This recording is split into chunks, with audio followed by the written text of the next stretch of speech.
Pelo sinal da Santa Cruz, livrai-nos, ó Deus, nosso Senhor, dos nossos inimigos, espirituais e carnais. Em nome do Pai, do Filho e do Espírito Santo.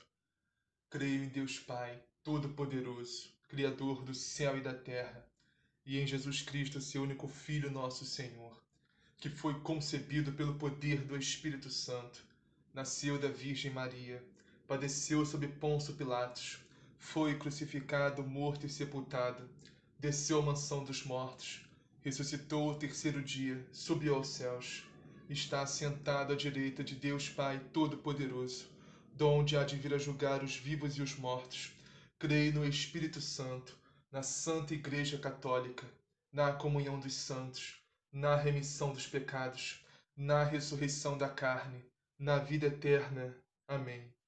Vinde, Espírito Santo, enchei os corações dos vossos fiéis e acendei neles o fogo do vosso amor. Enviai, Senhor, o vosso Santo Espírito, e tudo será criado, e renovareis a face da terra. Oremos. Ó Deus, que instruíste os corações dos vossos fiéis com a luz do Espírito Santo, fazei que apreciemos retamente todas as coisas, segundo o mesmo Espírito, e gozemos sempre de suas divinas consolações. Por Cristo nosso Senhor. Amém. Liturgia da Palavra, 19 de agosto de 2020, quarta-feira, 20ª semana do Tempo Comum. Hoje estamos recordando a memória de São João Eudes, grande devoto e propagador da devoção e veneração aos Sagrados Corações de Jesus e Maria. Vamos à liturgia. Primeira leitura. Leitura da profecia de Ezequiel. A palavra do Senhor foi-me dirigida nestes termos: Filho do homem, profetiza contra os pastores de Israel. Profetiza, dizendo-lhes: Assim fala o Senhor Deus aos pastores. Ai dos pastores de Israel, que se apacentam a si mesmos. Não são os pastores que devem apacentar as ovelhas? Vós vos alimentais com seu leite, vestis a sua lã e matais os animais gordos, mas não apacentais as ovelhas. Não fortalecestes a ovelha fraca, não curastes a ovelha doente, nem enfaixastes a ovelha ferida. Não trouxestes de volta a ovelha extraviada, não procurastes a ovelha perdida. Ao contrário, dominaste sobre elas com dureza e brutalidade.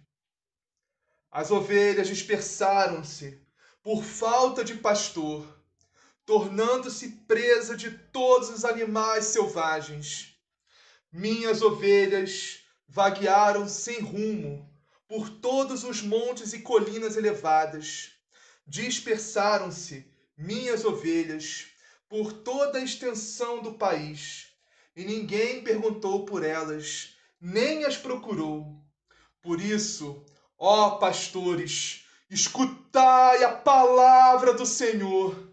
Eu juro, por minha vida, oráculo do Senhor Deus, já que minhas ovelhas foram entregues à pilhagem e se tornaram presa de todos os animais selvagens por falta de pastor, e porque os meus pastores não procuraram as minhas ovelhas, mas apacentaram-se a si mesmos e não as ovelhas. Por isso, ó pastores, escutai a palavra do Senhor. Assim diz o Senhor Deus: aqui estou para enfrentar os pastores e reclamar deles as minhas ovelhas. Vou tirar-lhes o ofício de pastor, e eles não mais poderão apacentar-se a si mesmos. Vou libertar da boca deles as minhas ovelhas, para não mais lhes servirem de alimento. Assim diz o Senhor Deus: vede, eu mesmo vou procurar minhas ovelhas, e tomar conta delas. Palavra do Senhor, graças a Deus. Salmo responsorial. O Senhor é o pastor que me conduz, não me falta coisa alguma.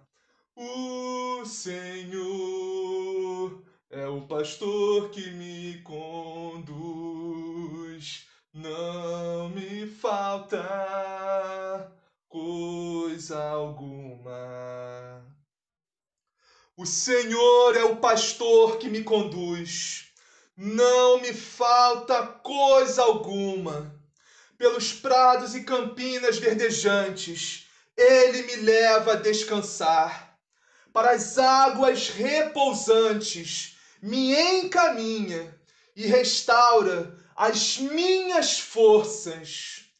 O Senhor é o pastor que me conduz, não me falta coisa alguma. Ele me guia no caminho mais seguro, pela honra do seu nome. Mesmo que eu passe pelo vale tenebroso, nenhum mal eu temerei. Estás comigo com bastão e com cajado. Eles me dão a segurança. O Senhor é o pastor que me conduz, não me falta coisa alguma. Preparais à minha frente uma mesa, bem à vista do inimigo. Com óleo vós ungis minha cabeça, e o meu cálice transborda. O Senhor é o pastor que me conduz, não me falta coisa alguma. Felicidade, todo bem hão de seguir-me por toda a minha vida, e na casa do Senhor habitarei pelos tempos infinitos. O Senhor é o pastor que me conduz, não me falta coisa alguma. O Senhor é o pastor que me conduz, não me falta coisa alguma. Evangelho. O Senhor esteja convosco. Ele está no meio de nós. Proclamação do Evangelho de Jesus Cristo segundo Mateus. Glória a vós, Senhor. Naquele tempo, disse Jesus aos seus discípulos esta parábola. De fato, o reino dos céus é como o proprietário que saiu de madrugada para contratar trabalhadores para a sua vinha. Combinou com os trabalhadores 1 denário ao dia e os mandou para a vinha. Por volta da hora terceira, saiu de novo. Viu outros que estavam na praça, desocupados, e disse-lhes: Ide também vós para a minha vinha. Eu pagarei o que for justo. E eles foram. Por volta da hora sexta e da hora nona, saiu novamente e fez a mesma coisa. Saindo outra vez, na 11ª hora, encontrou outros que estavam na praça e perguntou-lhes: Por que estáis aqui o dia inteiro desocupados? Eles responderam: Porque ninguém nos contratou. Ele disse-lhes: Ide vós também para a minha vinha. Ao anoitecer, o dono da vinha disse ao administrador: chama os trabalhadores e faz o pagamento, começando pelos últimos até os primeiros.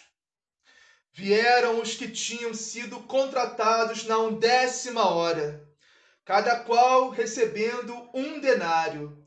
Em seguida, vieram os que foram contratados primeiro, pensando que receberiam mais.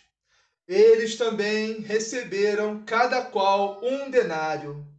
Ao receberem o pagamento, começaram a murmurar contra o proprietário. Esses últimos trabalharam 1 hora só, e tu os igualastes a nós, que suportamos o peso do dia e do calor intenso. Então ele respondeu a um deles: companheiro, não estou sendo injusto contigo. Não combinamos 1 denário? Toma o que é teu e vai. Eu quero dar a este último o mesmo que dei a ti. Acaso não tenho direito de fazer o que quero com aquilo que me pertence? Ou me olhas mal porque estou sendo bom? Assim, os últimos serão primeiros, e os primeiros últimos. Palavra da salvação. Glória a vós, Senhor.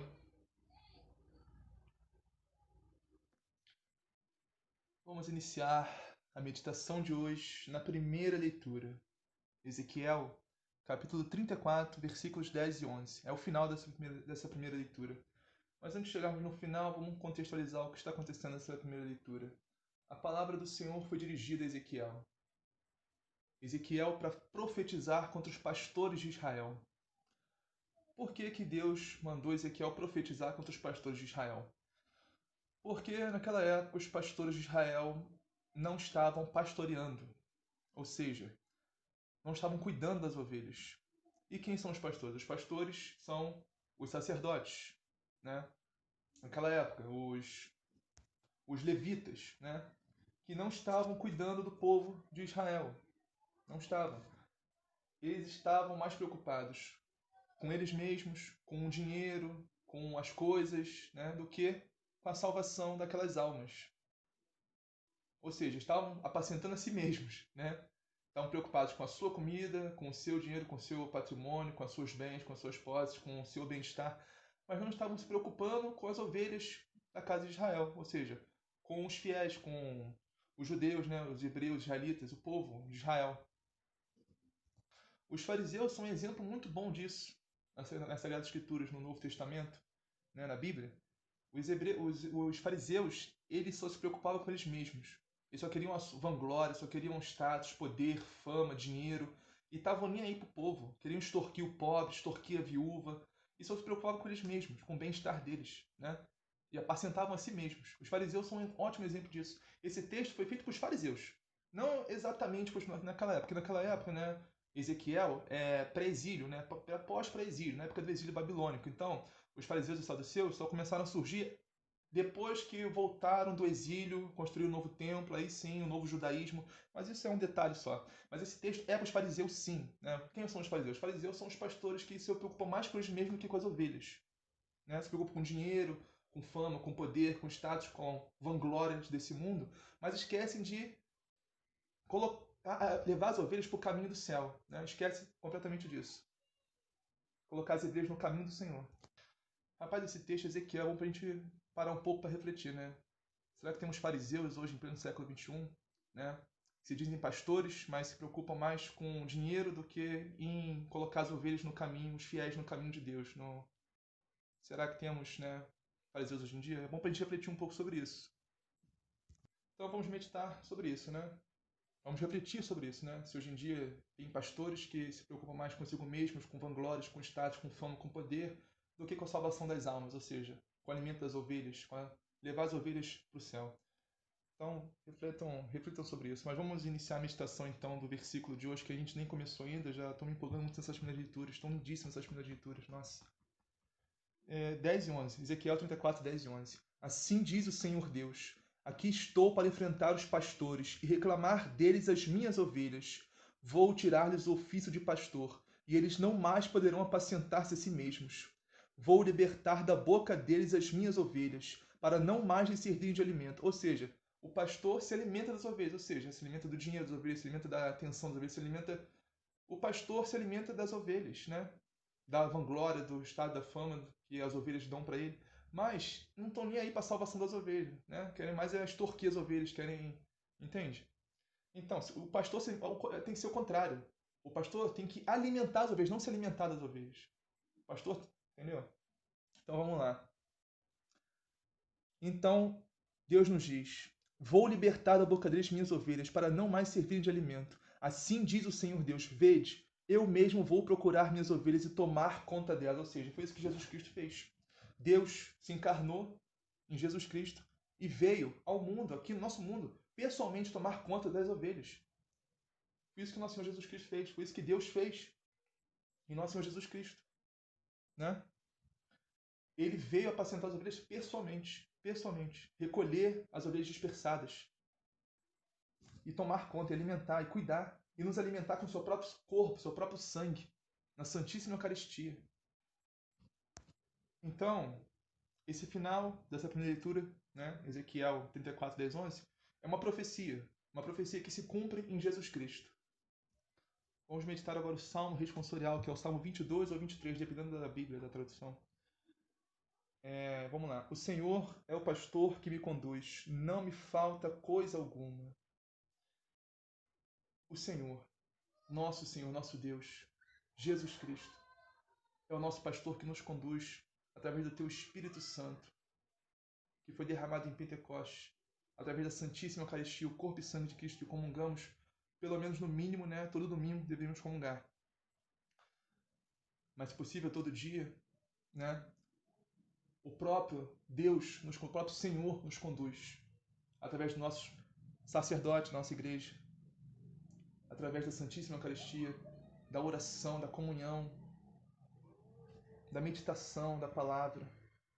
E quando o Senhor é o pastor que nos conduz, não nos falta coisa alguma. A gente tem que entender a profundidade desse salmo, dessa passagem, desse versículo. O Senhor nos conduz. Então nada pode nos faltar, nada. A gente tem tudo que a gente precisa para a nossa salvação. A gente tem tudo que a gente precisa para viver bem e viver feliz. É só a gente enxergar que Deus está nos conduzindo, o Senhor está nos conduzindo, Jesus Cristo está nos conduzindo. Muitas vezes a gente acha que a gente não é feliz, que a gente precisa disso, precisa daquilo outro, precisa... né? Mas a gente para pensar, a gente não precisa.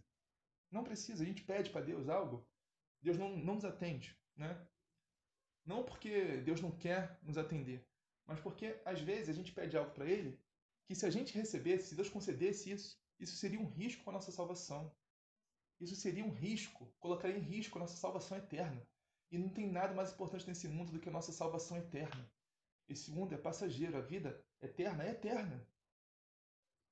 Resumindo, a maior preocupação que temos que ter nesse mundo é com a nossa salvação. Ou seja, a única coisa que nos falta nesse mundo deveria ser nos aproximar mais de Deus, orar mais, buscar mais a face do Senhor, fazer a vontade de Deus, fazer mais e mais, cada vez mais a vontade de Deus aqui nessa terra, nesse mundo. A única coisa que deveria nos faltar, que a gente tem que entender, é nos afastar mais e cada vez mais dos pecados. Não só dos pecados mortais, que seja óbvio, né? Mas com a graça de Deus, você venceu todos os pecados mortais, se afastou deles, com o Espírito Santo. Tudo bem, ótimo, maravilhoso. Agora, os veniais. Os veniais, porque todo dia nós pecamos. Então, comece a se livrar também dos veniais, o máximo que você puder. Entendeu? A única coisa que nos falta é nos aproximar mais de Deus, confiarmos mais no Senhor. Isso é a única coisa que nos falta. Nada mais poderia nos faltar além disso. Na nossa visão. Porque isso aqui, coisas mundanas, coisas terrenas, coisa é pequeno comparado à eternidade, comparado ao céu, comparado ao reino de Deus, ao reino dos céus, a glória eterna junto a Deus. Por exemplo, eu não tenho uma casa, eu não tenho um carro, eu não tenho um telefone bom, não sei, não tenho esposa, não tenho marido, não tenho namorada, não tenho namorada. Isso tudo é muito pequeno, isso é pequeno demais para o reino dos céus. O que Deus quer realizar na nossa vida é muito maior do que isso, ter ou não ter determinadas coisas aqui nesse mundo. A gente tem que entender isso. A condução do Senhor não nos leva apenas, né, à felicidade neste mundo, porque quando a gente entende que Deus nos conduz, a nossa felicidade é plena aqui nesse mundo, mas é eterna no céu, é inacabável no céu. Então é isso, esse salmo. Quando a gente entende que o Senhor nos conduz, a gente entende que não nos falta nada e o que nós temos é mais do que suficiente para a nossa felicidade. E felicidade eterna, sem limites, só teremos no céu. Claro, se formos dignos de chegar lá, se deixarmos o Senhor nos conduzir, né, aqui nessa terra, se deixarmos o Senhor nos conduzir pelo Teu Espírito Santo, assim seja, amém. Rapaz, só tem 4 minutos e alguns segundos para meditar o Evangelho. Caraca, tá muito difícil encaixar. Primeira leitura, Salmo e Evangelho em 20 minutos de meditação. Vamos lá, vamos tentar. Vamos meditar o Santo Evangelho, que está em Mateus, capítulo 20, versículos 1 a 16. Os trabalhadores da 10ª hora, ou os trabalhadores da hora sexta, dependendo da tradução, hora quinta. Então, o que significa isso? O patrão saiu para procurar trabalhadores para sua vinha. Ele encontrou uns homens que estavam ali, né, chamou para sua vinha. Vão trabalhar na minha vinha. Aí, depois voltou, procurou outros, chamou. Vão para minha vinha, dependendo da hora, né? Foi mais horas ali. Então, na última hora do dia, ele foi lá, viu homens que estavam desocupados o dia todo sem fazer nada e procurou. Por que vocês estão aqui sem fazer nada? Eles falaram, porque ninguém nos contratou. Ah, então vamos também para minha vinha. Chamou todo mundo para vinha, o patrão. Todo mundo. Então, no final do dia, ele chamou aqueles trabalhadores, tanto os que foram contratados na primeira hora, como na última, chamou todos e pagou a eles o denário, que é uma moeda de prata, né, um dia de trabalho. Começou pagando os últimos e deixou os primeiros por último. Então, pagou uma moeda de prata aos últimos, que trabalharam 1 hora só. Aí no final, quando chegou nos primeiros, né, que foram os últimos, os primeiros reclamaram. Acharam que mereciam ganhar mais, porque trabalharam, sei lá, 10 horas, trabalharam quase o dia todo, né? E os outros trabalharam só 1 hora. Então, eles ficaram muito irritados com o patrão. Muito irritados. Mas como assim? O Senhor dá uma moeda de prata para esse sujeito, para esse indivíduo aí, que chegou agora, né? Trabalhou 1 hora só, trabalhou, sei lá, meia hora só, né? E eu tô aqui o dia todo ralando nesse sol escaldante. Tô aqui desde manhã trabalhando, senhor. Esse homem chegou aí, quase anoitecendo, e vai receber mesmo que eu? Que absurdo é esse? Ah, não é possível, isso é injusto, né? Reclamaram com o patrão. E o que o patrão disse? Meu amigo, eu não fui injusto contigo. Não combinamos uma moeda de prata? Um dia de trabalho? Ué, toma o que é teu e vai para tua casa. Ou acaso está irritado comigo porque estou sendo bom com todos? Acaso não tenho direito de fazer o que eu quero, com o que me pertence, com o que é meu? Né? E o que significa isso? Os primeiros serão os últimos e os últimos serão os primeiros, que termina essa passagem assim. O que significa isso? A vinha é o reino dos céus. A vinha é a igreja. Nós somos os trabalhadores. Nós podemos estar trabalhando, ou seja, podemos estar na igreja, vivendo o reino dos céus aqui na terra, né, em comunhão com Deus, em comunhão com Cristo, ou podemos estar fora da vinha. Podemos estar no mundo, à toa, desocupados, sem fazer nada. Porque, como eu disse, quem está fora do reino dos céus, está fora da igreja, está no mundo. E o mundo é passageiro. O mundo não tem sentido você dedicar sua vida toda para o mundo, porque o mundo vai acabar, o mundo não vai durar para sempre. O reino dos céus é eterno. O reino dos céus é eterno. E começa aqui, agora, na igreja de Cristo, na igreja católica apostólica romana. Então, por que os trabalhadores que estavam na igreja desde cedo, ou seja, nasceu na igreja, foi batizado, cresceu, Eucaristia, tudo, crisma, né? Nasceu da igreja, a vida toda na igreja. Por que esse trabalhador, né, que está, esse servo do Senhor, servo de Deus, servo da igreja, está a vida toda na igreja, agora ficou irritado, ficou com raiva porque o outro viveu a vida toda errada, viveu a vida toda no mundo, né? Lá com 80 anos, o homem viveu 80 anos no pecado, 80 anos no erro, na mentira. Ele se converte com 80 anos, morre com 81, se salva. Mas como assim? Esse homem viveu 80 anos no pecado e agora vai se salvar? E eu que estou o dia todo, o ano, a vida toda na igreja, vou receber a mesma salvação que ele? Porque a moeda de prata, o denário, é a salvação. a nossa salvação eterna. Porque Deus é tão bom, Deus é tão misericordioso, tão amor e misericórdia infinitos, que não importa como você começa, o que importa é como você termina. Então, nós que somos igreja, nós que estamos trabalhando, servindo o Senhor, temos que estar felizes de estar servindo o Senhor, não reclamar, né? Porque se a gente reclama, porque a gente não está feliz, como que a gente vai estar feliz servindo o Senhor, né? Se alguém que se converte de última hora assim se salva, a gente tem que se alegrar, não ficar revoltado, a gente tem que se alegrar, porque o irmão se salvou, o irmão reconheceu a verdade de Deus, a verdade da igreja. Esse pensamento de se revoltar e se irritar porque outro vai receber a mesma salvação que eu, e eu estou muito mais tempo na igreja, estou muito mais tempo no reino de Deus, servindo a Deus, esse pensamento é mesquinho, esse pensamento é pequeno, esse pensamento de inveja, isso não tem nada a ver com a igreja de Cristo, não tem nada a ver com o evangelho de Jesus Cristo, não tem nada a ver com Deus. Tem a ver com as nossas más inclinações, com a nossa concupiscência, com a nossa miséria. Mas isso também tem outro lado positivo. Escuta só, se você perseverar na fé, se você perseverar em Deus, perseverar na igreja, perseverar na fé, a mesma salvação que você vai receber é a salvação que Davi recebeu, a salvação que Moisés recebeu, a salvação que Abraão recebeu é a mesma. Olha isso. Para finalizar, vamos servir a Deus com alegria, com entusiasmo. Não importa quanto tempo vamos servir com alegria, com prazer, porque Deus se alegra, Deus se agrada muito disso. E não vamos ficar chateados, revoltados, irritados, se nosso irmão se converter de última hora e se salvar também, receber a mesma salvação que nós. Temos que nos alegrar, nos extasiar de felicidade do nosso irmão ter se salvado, ter reconhecido a importância da salvação que Deus nos dá em Jesus Cristo e através da sua igreja. Assim seja, amém. Pai nosso que estás no céu, santificado seja o vosso nome, venha a nós, o vosso reino, seja feita a vossa vontade, assim na terra como no céu. O pão nosso cada dia nos dai hoje, perdoai as nossas ofensas, assim como nós perdoamos a quem nos tem ofendido. Não nos deixeis cair em tentação, mas livrai-nos do mal. Amém. Ave Maria, cheia de graça, o Senhor é convosco, bendita sois vós entre as mulheres, bendito é o fruto do vosso ventre, Jesus. Santa Maria, Mãe de Deus, rogai por nós, pecadores, agora e na hora de nossa morte. Amém. Glória ao Pai, ao Filho e ao Espírito Santo, assim como era no princípio, agora e sempre, por todos os séculos dos séculos. Amém.